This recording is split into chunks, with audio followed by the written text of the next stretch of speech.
Shalom semuanya yang ada di live Zoom dan ada di YouTube saya. Hari ini yang Anda akan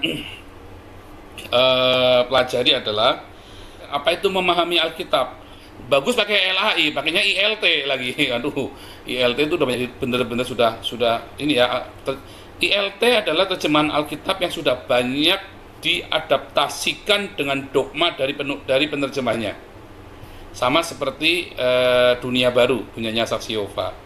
Itu sudah diterjemahkan dengan menambahkan dogma pribadinya dia. Nah itu jadi hati-hati dalam membaca ILT dan Dunia Baru. Saya lebih merekomendasikan LAI karena bagaimanapun juga banyak kesalahan terjemahan LAI. LAI berusaha untuk selalu kontekstual, ya, selalu kontekstual dan selalu pada schedule-nya dia. Oke, tadi saya tunjukkan perjamuan Tuhan yang benar. Ya, bagaimana kita melakukan perjamuan Tuhan. Bukan di dalam gedung gereja, bukan di dalam sebuah formalitas. Perjamuan Tuhan yang benar adalah di rumah. Ya, kita memecah roti, memecah-mecahkannya. Nah, kemudian kalau ada orang atau tetangga kita yang berkekurangan, kita ajak dia di rumah kita dan kita memecah roti kita buat dia.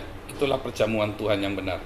Itu yang ada di dalam 1 Korintus 11, itu yang dilakukan oleh Tuhan Yesus. Tuhan Yesus tidak melakukan perjamuan Tuhan di dalam sinagog atau di dalam bait Allah. Tidak pernah ada sekalipun sejarah perjamuan Tuhan dilakukan di dalam gedung bait Allah atau sinagog, ya. Yang itu baru ada di zaman Konsili Nikaya. Perjamuan Tuhan yang terus kemudian diberi nama perjamuan suci, perjamuan kudus, Holy Communion, sakramen dan segala macam. Itu semua istilah-istilah yang agamawi itu baru ada di zaman Nikaya. Sebelumnya tidak pernah ada. Kekristenan itu bukan sesuatu yang liturgis dan agamawi. Kekristenan itu adalah gaya hidup, ya. Jadi jangan pernah terjebak di dalam liturgis agamawi dan gaya dan simbol-simbol. Karena kekristenan tidak mengajarkan seperti itu. Ya, di tempo hari Anda lihat bagaimana cara hidup seorang Kristen. Anda akan lihat cara hidup Kristen dan juga sebelumnya juga tentang kekristenan. Apakah kekristenan itu, ya, saya tunjukkan bagaimana kekristenan yang benar. Nah, produk-produk yang Anda lihat hari ini di dalam gedung gereja adalah produk-produk hasil dari Konsili Nikaya. Sebelum Konsili Nikaya, orang-orang Kristen itu dipersekusi dan mereka tidak ada yang namanya punya gedung ibadah sendiri, punya gedung gereja besar-besar seperti itu, kemudian didekor pernak-pernik dengan gambar-gambar dan bahkan nggak ada simbol-simbol apapun. Satu-satunya simbol yang digunakan adalah simbol ikan. Itu bukan untuk ibadah, tetapi simbol ikan itu digunakan, ya, simbol ikan, ya, itu digunakan di pintu rumah mereka sebagai kode rahasia bahwa ini rumahnya orang Kristen. Jadi mereka tahu, oh ini rumahnya orang Kristen. Nah, ketika Konsili Nikaya, kemudian mereka mulai menggunakan simbol salib. Pertama kali ada Konstantin, Kaisar Konstantin. Dia waktu perang diambil kalah, kemudian dia mendapat penglihatan di langit ada salib yang besar. Salibnya pun bukan salib yang untuk menyalibkan Yesus, tetapi salib yang ada dekoratif gitu, ya. Yang itu kemudian simbol salib itu digambarkan di seluruh tamengnya pasukan Konstantin, dan kemudian taruh banner besar-besar di atas istananya Konstantin itu simbol salib itu. Dengan ini kamu akan memenangkan pertempuran. Nah, tidak pernah kekristenan diajari untuk berperang melawan darah dan daging. Karena peperangan kita bukan melawan darah dan daging. Jadi ada kekristenan yang mengajarkan untuk membunuh dan menyingkirkan orang-orang bunuh secara hurufiah. Itu bukan Kristen, itu bukan ajaran Yesus, bukan ajaran para rasul. Dan karena memang ada banyak sekali gereja-gereja sudah menyimpang dari ajaran Yesus dan para rasul. Mereka mengajarkan dogma, bukan ajarannya Yesus dan para rasul. Kalau nggak percaya, Anda lihat di Alkitab, nanti ya, semua Alkitab Anda, apa yang dilakukan oleh gereja Anda hari ini, apakah ada di Alkitab Anda? Ya, apakah yang dilakukan gereja Anda hari ini ada tertulis di dalam Alkitab Anda? Nah, nanti Anda akan terkaget-kaget dari mana asal usulnya ya, cara perjamuan kudusnya yang Anda lakukan itu. Karena Yesus tidak melakukan perjamuan kudus dengan cara seperti hosti kecil-kecil dan pakai cawan kecil-kecil begitu ya. Enggak ya, tetapi seperti yang tadi saya tunjukkan. Itu seperti itu, dipecah roti itu benar-benar roti karena mereka memang makannya roti. Nah, kalau boleh nggak roti ganti nasi? Boleh, karena itu adalah perjamuan Tuhan. Masalahnya bukan di rotinya, tetapi adalah ketika dia memecah roti, membagi hidup Anda. Ya, perbuatlah ini untuk mengenang akan aku. Artinya apa? Nanti kapan-kapan kita bicara khusus tentang perjamuan Tuhan. Nah, hari ini kita akan mempelajari yang dasar dulu. Bagaimana sih kita memahami Alkitab Kristen? Lihat ya, kita akan lihat. Kita mulai dari perjanjian baru. Kalau kita lihat, Alkitab kita adalah sebuah perjanjian. Ya, Alkitab ini adalah sebuah perjanjian. Bukan kontrak, saya sudah bahas ya. Alkitab itu sebuah perjanjian, bukan kontrak. Perjanjian ini bukan perjanjian kontrak, tapi yang dimaksud adalah covenant. Perjanjian covenant. Apa itu covenant? Covenant adalah dua belah pihak.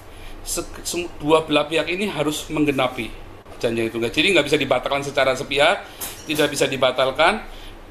Dan sekalipun itu sudah digenapi oleh yang satu, yang lain harus ikut menggenapi juga. Kalau enggak, covenant ini enggak tuntas. Nah, perjanjian antara Tuhan dengan manusia, Tuhan antara Yehova Elohim dengan manusia. Yehova Elohim sudah menggenapinya dan manusia harus menggenapinya. Menggenapi perjanjian itu. Nah, perjanjian itu dan ini adalah sebuah perjanjian kehidupan, covenant kehidupan. Nah, sama dengan perjanjian antara Allah dengan manusia, pernikahan juga seperti itu. Makanya tidak ada perceraian, tidak boleh ada perceraian. Sekalipun ya pasangan salah satunya selingkuh.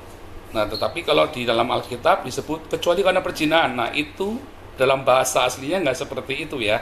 Dalam bahasa aslinya itu ada perzinahan yang dilakukan orang Yahudi itu mengenal ketika menikah itu pertunangan dan perkawinan.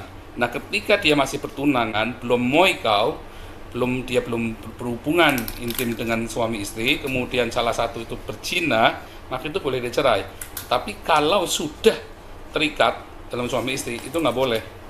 Ya, itu intinya seperti itu. Nanti juga kita kapan-kapan akan bahas tentang pernikahan, perceraian dalam pernikahan. Itulah sebabnya sinode kami dan pengajaran yang saya ajarkan, apapun alasannya tidak boleh bercerai. Apapun alasannya tidak boleh bercerai. Ya, itu yang saya ajarkan. Seperti dengan ajaran yang diajarkan oleh Tuhan Yesus. Nah, makanya Alkitab kita yang kita baca dalam terjemahan sudah sangat kontekstual dan sudah banyak sekali diturunkan. Karena Alkitab LAI tidak menerjemahkan dari bahasa asli, tapi melainkan dari terjemahan. Dari terjemahan yang lain, sehingga memang akan terjadi banyak sekali terjemahan-terjemahan yang meleset. Apakah salah? Enggak. Jadi kita nggak bisa berkata mempersalahkan LAI karena LAI menerjemahkannya sesuai dengan kontekstual dengan pemahaman kita hari ini, tetapi berusaha menghilangkan dogma dari Alkitab tersebut. Jadi tetap lebih baik dibandingkan dengan Alkitab Dunia Baru dan ILT yang jelas-jelas dia menaruhkan dogmanya dia. Nah, itu nggak boleh. Nah, kesalahan dari LAI adalah karena berusaha kontekstual dengan budaya Indonesia, maka terjadi pergeseran makna dari makna sesungguhnya. Nah, sehingga menjadi saran bagi LAI agar di kemudian hari, mengingat jumlah Kristen di Indonesia cukup banyak, maka LAI saya sarankan untuk menerjemahkan dari bahasa asli langsung, bukan dari terjemahan lagi. Ya, itu saran dari saya, masukan dari saya sebagai seorang apologet dan yang saya sudah banyak membaca Alkitab terjemahan yang lain. Nah, kalau Anda lihat Alkitab terjemahan yang paling baik saat ini yang saya pergunakan adalah The Net Bible dan ELB 71 bahasa Jerman. The Net Bible itu New English Translation dalam bahasa Inggris. The Net Bible Anda bisa. Karena di situ ada komentari. Terjemahnya juga kurang bagus, tapi ada komentarinya. Jadi kita bisa memberikan perbandingan maknanya dengan bahasa aslinya. Gitu ya di komentarinya itu. Nah, kemudian ada juga ELB 71 karena gramatikalnya bahasa Jerman hampir sama dengan bahasa Ibrani dan Yunani. Sedikit berbeda, tetapi sangat jelas untuk menentukan datif, akusatif, genetif, ya itu semua kita jelas. Kalau di bahasa Indonesia nggak jelas, ya bahasa Inggris pun kurang jelas, maskulin femininnya pun nggak jelas, ya. Kalau ini punyanya siapa, ini kata kerjanya punya siapa, ininya punya siapa, nah itu kita nggak jelas. Nah kalau di dalam bahasa Jerman lebih jelas. Ada komentar kata siapa nggak boleh cerai. Bagaimana dengan Ahok? Salah. Ya, salah. Nah, di luar itu saya nggak akan menghakimi dosa nggak dosa, tetapi kita cerita ini salah, perbuatannya salah. Apakah Tuhan mengampuni? Oh, Tuhan mengampuni. Setiap kesalahan-kesalahan kita, Tuhan mengampuni, tetapi selalu ada konsekuensinya. Ya, jadi mengapa saya jawab dulu? Karena hari ini kita akan belajar Alkitab. Kalau nggak sesuai dengan ini bagaimana? Nah, nanti Anda akan meleset. Nah, meleset itu jadi sesat nggak? Enggak, selama Anda mengakui Yesus Tuhan dan Juru Selamat. Cuman ketika Anda kemudian melakukan banyak kesalahan, setiap kesalahan itu ada konsekuensinya. Setiap hal yang kita tabur, itu akan kita tuai. Jadi ketika Anda menabur pendidikan yang salah buat anak-anak Anda, atau buat murid Anda, atau buat jemaat Anda akan menuai. Setiap yang kita tabur, kita akan tuai. Jadi kita nggak bisa menyalahkan orang lain atau menyalahkan Tuhan kalau kita menghadapi satu kesalahan-kesalahan. Oke, coba kita lihat. Sesungguhnya akan datang waktunya, demikianlah firman Tuhan, aku akan mengadakan perjanjian baru. Ini kata perjanjian ya, dengan kaum Israel dan kaum Yehuda. Sebab ia menegur mereka, lihat di dalam Ibrani 8, Yeremia 31 ini sama dengan yang ada di dalam Yeremia Ibrani 8 ya, kata perjanjian baru. Sebab ia menegur mereka ketika ia berkata, sesungguhnya akan datang waktunya, demikianlah firman Tuhan, aku akan mengadakan perjanjian baru ya dengan Israel dan dengan kaum Yehuda.